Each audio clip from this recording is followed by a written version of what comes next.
Hoy quiero hablarte del café de cada mañana y de lo que hace por tu memoria, tus arterias y tu hígado. El café puede hacer mucho por ti, pero muchos toman uno que creen sano por ser sin azúcar. Y aún así veremos cómo algo en esa taza juega en su contra. Y es que con el café, si lo filtras o no, con qué lo acompañas, qué grano eliges, todo cuenta. Pero empecemos por lo más obvio. Esos sobres de café saborizado, esos 3 en uno o capuchinos instantáneos que se preparan con agua caliente.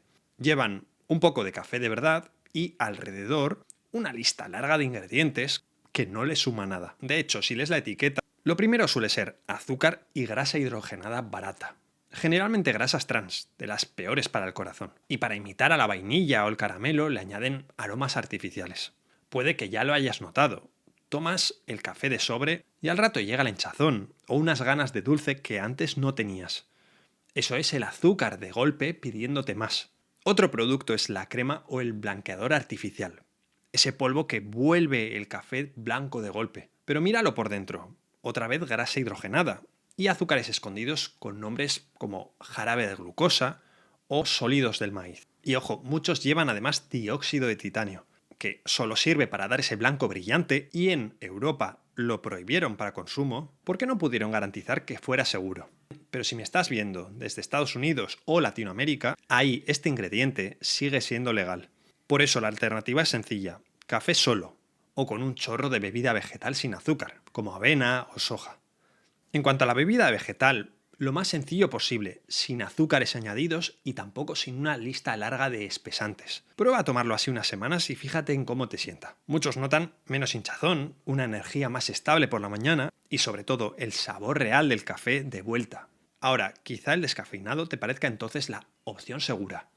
Y puede serlo, pero te imaginarás que al quitarle la cafeína cambia por completo lo que queda en tu taza. El descafeinado tiene todo el sentido para mucha gente. Si te encanta el café, pero la cafeína te quita el sueño o te pone nervioso, quitarla te permite seguir disfrutando de la taza sin ese coste. Pero primero conviene saber una cosa, descafeinado no significa cero cafeína. Siempre queda una pizca, aunque suele ser tan poca que para casi todo el mundo no molesta ni por la noche. Y en cuanto a lo que pone en el bote, generalmente no te pone cómo descafeinar en el café. Y hay una gran diferencia. Quitar la cafeína no es fácil, porque viaja pegada a las mismas sustancias buenas que dan sabor y antioxidantes. Según el método que usen, se llevan solo la cafeína o puede que arrastren también parte de lo bueno. Hay dos caminos, con un disolvente químico o sin él. El más barato y el más común, seguramente ya te lo imagines a estas alturas de la vida, es el disolvente químico, derivado del cloro. A veces lo verás llamado método europeo o tradicional. Es de la misma familia de químicos que se usaba para quitar pintura, un uso que ya se prohibió por sus riesgos. Pero en la comida, de momento, sigue permitido. Y está detrás de muchos descafeinados de supermercado. Entonces, obvio que en tu taza queda un rastro mínimo. Así que no es para alarmarse, pero es un compuesto que a dosis altas afecta al sistema nervioso y no cuesta nada elegir un café que no lo lleve. Entonces, la etiqueta puedes buscar dos nombres. Uno es proceso al agua o agua suiza. Esto saca la cafeína solo con agua y filtros de carbón, sin ningún químico. El otro es CO2 supercrítico, que usa gas a presión para llevarse la cafeína y casi nada más. Los dos conservan mejor los antioxidantes y de paso sabe mejor el café. Pero el disolvente barato deja ese punto plano que quizá ya reconoces de un descafeinado. Y claro, si el paquete no dice nada del método, lo prudente es dar por sentado que usó el disolvente con cloro. Piensa que los métodos limpios cuestan más y son un argumento de venta. Quien lo usa lo presume bien grande en el frontal. Entonces, con el café ya elegido, queda una última decisión antes de llevártelo a casa. Y pesa tanto como las anteriores. El tueste. La mayoría elige el tueste por el sabor. Oscuro para un café con carácter o claro para algo más suave. Pero el tueste es también una decisión de salud.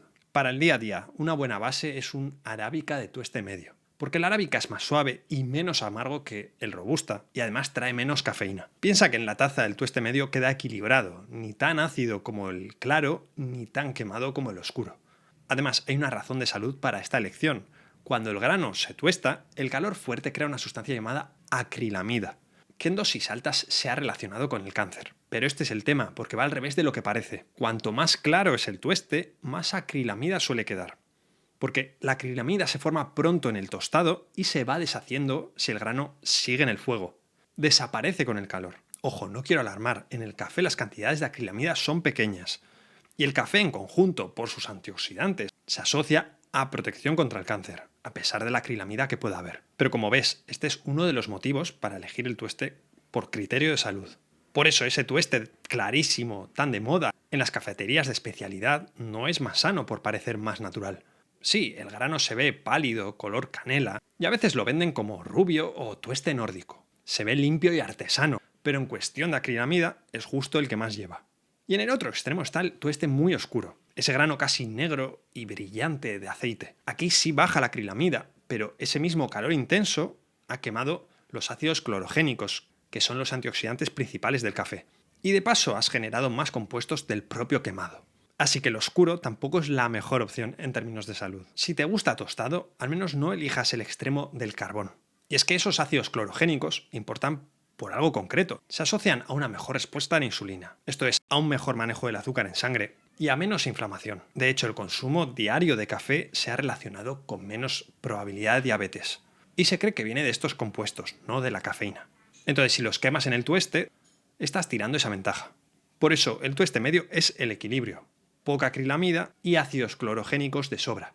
Esa conviene que sea la base de cada día. De modo que ya hemos elegido el café, el grano, el tipo de descafeinado si lo tomas, y el tueste. Ya lo hemos comprado. Ahora empieza la parte de prepararlo. Y la primera opción es para quien suele notar el café en el estómago, por la acidez. Se llama infusión en frío o café en frío. Y consiste en algo muy simple. En vez de pasar agua caliente por el café, dejas el café en remojo en agua fría durante muchas horas. Y es que el calor tiene una pega. Le saca al grano bastantes más de esos ácidos que irritan el estómago. Con el agua fría salen mucho menos, así que la bebida sienta mejor a quien tiene el estómago sensible o incluso quien tiene reflujo. De modo que el café frío sale concentrado, lo diluyes a tu gusto con agua, fría o un poco caliente, según te apetezca, y ahí ganas control, porque subes o bajas la cantidad de café, y con ella la cafeína. De hecho, el café en frío es más interesante con los años, porque con la edad el hígado suele tardar más en procesar la cafeína, en metabolizarla, y muchas personas mayores se vuelven más sensibles a ella. Por eso sacar el concentrado con agua fría y diluirlo después les deja disfrutar el sabor sin quedarse desvelados por la noche. Además, es muy cómodo de preparar en tandas. Va muy bien con café molido grueso. Lo pones en un tarro con agua fría, lo dejas en la nevera unas horas y lo cuelas con un colador fino o con un filtro. Y ahí ya tienes el concentrado para varios días. Y cada mañana te diluyes un poco y listo. Además, de paso, es menos amargo, porque el agua fría no extrae de más, como el calor. Así que la bebida sale suave y redonda, incluso con un puntito más dulce. Por eso mucha gente que creía que el café no le gustaba, por ese punto áspero, lo descubre distinto preparado así. Además, hay un posible extra aquí, y es que en una infusión tan larga se extraen más melanoidinas, unos compuestos marrones que se forman al tostar el grano. De hecho, el café es una de las mayores fuentes de estos compuestos en todos los alimentos. Y se les conoce por aportar algo de efecto antioxidante y alimentar a las bacterias beneficiosas de tu intestino. Eso sí, las melanoidinas no son como el ácido clorogénico. Estas aún se están estudiando, así que tómalo como una ventaja probable y no tanto como una promesa. De modo que una vez hemos visto el café en frío, volvamos al café tradicional. Y aquí nos falta la pieza que más protege tus arterias y tu colesterol, y es cómo lo filtras. En el café hay un aceite natural que no se ve, y según lo dejes pasar o no a la taza, ese aceite es capaz de subir tu colesterol. De hecho, aquí lo más decisivo es si lo filtras con papel o no, porque este aceite arrastra dos compuestos, el cafestol y el caveol. Cuando lo preparas sin filtro de papel o sin un filtro fino, especialmente si haces café turco o café hervido, estas sustancias pasan enteras a tu taza. Y una vez dentro empujan a tu hígado a subir el colesterol LDL, el colesterol malo. Lo hacen interfiriendo en la forma en la que el hígado se deshace del colesterol. De hecho, el cafestol es una de las sustancias naturales, vegetales, que más sube el colesterol. Entonces la solución es súper simple y súper barata. Un filtro de papel. El papel retiene ese aceite y esos compuestos, y los deja en el pozo. Y es justo lo que le falta a los métodos que suben el colesterol. Por eso, por tradicional que sea, no puedo recomendarte aquí tomar café hervido. Ahora, entre los dos extremos, café hervido y filtro de papel, tenemos el filtro de metal. La cafetería italiana de toda la vida y el espresso usan metal, que deja pasar una pequeña parte de ese aceite. Pero mi recomendación siempre va a ser que si te gusta tu cafetera italiana, pongas un disco fino de filtro de papel sobre el café antes de enroscarla. Ahora, quizá te estés preguntando, ¿a partir de cuántas tazas sube el colesterol? Los estudios nos dicen que a partir de 4 o 5 tazas de café sin filtrar, se puede elevar el colesterol hasta un 10%. Y este efecto parece más fuerte en hombres y en mujeres después de la menopausia. Antes de la menopausia, ellas parecen estar más protegidas, probablemente por los estrógenos. Y ojo, si estás acostumbrado al café hervido y crees que de filtro de papel sale aguado, esto es cuestión de ponerle más café. Y puede quedar tan intenso como tú quieras. Pero eso sí, un matiz honesto. Un café sin filtrar de vez en cuando. Los fines de semana. Esto es, café hervido el domingo. O un café turco en casa de un amigo. Esto no va a ser un problema. Lo que realmente cambia el juego es tomar café poco filtrado todos los días. De modo que ahora ya hemos cubierto la base. Buen grano, tueste justo, suave con el estómago y filtrado para no aumentar el colesterol. A partir de aquí todo va a ser opcional. Cosas que le puedes añadir tú y que pueden potenciar el efecto saludable del café. Y la primera es para tu cabeza, energía mental estable. Hablo de echarle un poco de aceite MCT, una grasa que se saca del coco. A diferencia de otras grasas, esta va directa al hígado, que la convierte rápido en cuerpos cetónicos o cetonas, un combustible que tu cerebro puede usar para tener energía sostenida. También tiene evidencia para pérdida de peso por su efecto de termogénesis y su saciedad, pero la reducción de grasa corporal es muy modesta y varía mucho entre personas. Lo que sí tiene más sustento es que, a diferencia del azúcar, no te da un subidón para luego dejarte caer. Después, si además le sueles poner canela al café, aquí hay una decisión que importa, y es usar canela de Ceilán y no casia. La canela normal del supermercado suele ser casia, que lleva bastante más cumarina, un compuesto que a dosis altas y a diario puede cargar el hígado y afectar a la coagulación. Pero la de Ceilán, la canela verdadera, que es más clara y sus palitos se rompen con facilidad, tiene muy poca cantidad de esta cumarina. Así que es la que más te conviene para el día a día. En cambio, la casia es un tubo grueso y duro de una sola pieza y es más oscura. Por eso busca en la etiqueta Ceilán o Cinnamomum verum, que significa canela verdadera. Y sí, la canela se ha estudiado mucho para el azúcar en sangre y la insulina. Y aunque los resultados son modestos, de esto puedes tomártelo como un extra. De hecho, lo que la canela sí hace seguro es aportar dulzor y un puntito cálido sin un solo gramo de azúcar. Y eso ya es mucho. Hace el café más redondo y calma las ganas de endulzarlo. No serías la primera persona que consigue dejar el azúcar poco a poco gracias a la canela. Ahora, si el café tiende a dejarte acelerado o con las manos temblorosas, el siguiente extra hace justo lo contrario. Te calma sin quitarte la energía. Me refiero a un aminoácido llamado glicina, uno de los ladrillos con los que tu cuerpo fabrica sus proteínas, y principalmente el colágeno, que te sonará por salud articular y por el aspecto de la piel. Lo interesante es que la glicina hace dos cosas a la vez en tu taza. La primera tiene que ver con el sabor. La glicina, ella sola, sabe dulce. Por eso una pizca, sin superar los 3 gramos al día, le quita ese filo amargo con un dulzor suave y que no es empalagoso. Pero lo que de verdad importa es lo que hace por dentro. En tu sistema nervioso, la glicina funciona como uno de los frenos naturales del cerebro. Es un mensajero que calma, que baja el volumen de la actividad nerviosa cuando está demasiado alta. En vez de apagarte como un somnífero, trabaja más fino. Rebaja el exceso de activación sin dejarte groggy. Por eso combina también con el café justo cuando la cafeína te revoluciona de más. De hecho, quizá te reconoces ahí, o alguien que conoces. Adora el café, pero con una taza acaba con el corazón acelerado, algo de ansiedad o ese temblorcillo que hace que no le compense tomarlo. Para esos casos puede ser interesante la glicina, que rebaja el punto nervioso mientras conservas lo bueno, la concentración y el estar despierto.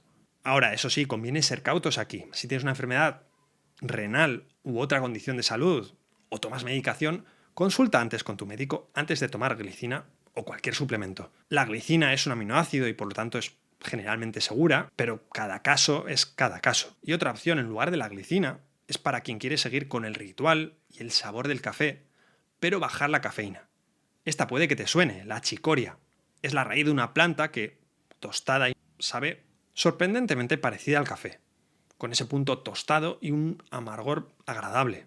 Pero claro, no lleva ni una pizca de cafeína. Es un truco viejo. En Francia, aquí al lado, llevan siglos mezclándola con el café. Además, es más suave de acidez, así que le sienta bien a los estómagos un poco más delicados. Y tiene un extra. La chicoria es rica en inulina, una fibra prebiótica que alimenta a las bacterias buenas de tu intestino. Después, la siguiente potenciación del café que vamos a ver apunta a otra cosa concreta, la sangre que llega a tu cerebro. Y se consigue con algo tan simple como una cucharada de cacao puro añadida en el café. Eso sí, la clave está en la palabra puro, cacao en polvo sin endulzar, no las mezclas solubles de chocolate.